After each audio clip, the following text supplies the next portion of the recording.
Ахмед Албагачиев занимается армрестлингом уже 3 года. У него ДЦП, но особенности физического состояния не ограничивают его в желании соревноваться. Тяга к спорту у парня сильная. Последние несколько лет он был участником чемпионата России по армрестлингу среди лиц с повреждениями опорно-двигательного аппарата. И в этом году ему, наконец, удалось завоевать золотую медаль в весовой категории 65 килограммов. Соперники были сильными, говорит Ахмед, но поддержка тренера расслабиться не давала.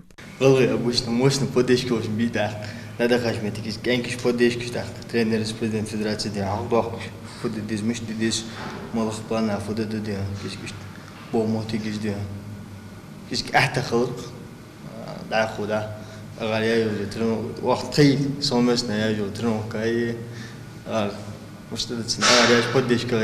Муса Тибоев, как и его друг, начал заниматься армрестлингом в 2021 году. Выбрал этот вид спорта не случайно. Он не любит контактные единоборства, при котором соперники обмениваются кулачными ударами. Армрестлинг же такого не подразумевает. Подходит для всех, в том числе для людей с ограниченными возможностями. В прошлом году он уже участвовал в чемпионате России, занял 1 место, а вот в феврале, признается, расслабился, занял лишь 2. В финале прозевал старт и проиграл. Было обидно, конечно, столько тренировок, столько усилий, было очень обидно. Но надо смириться со всем. В спорте бывает и поражения, и победы, и победимых не бывает. Но все же будем стремиться к победе.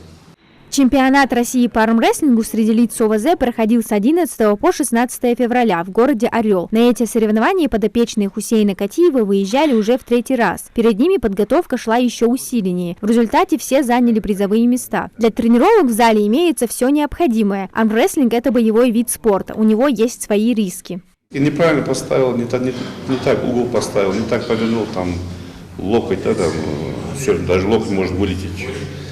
Глаз да глаз надо, а так интересный, хороший вид спорта.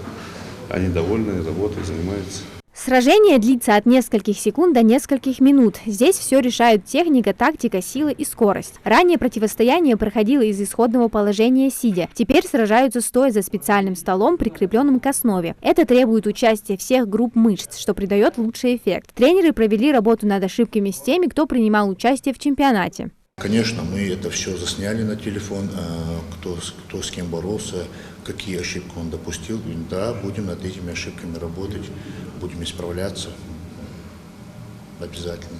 И надеемся на следующий чемпионат, а у нас еще Кубок России. На следующий чемпионат России мы обязательно покажем хороший результат.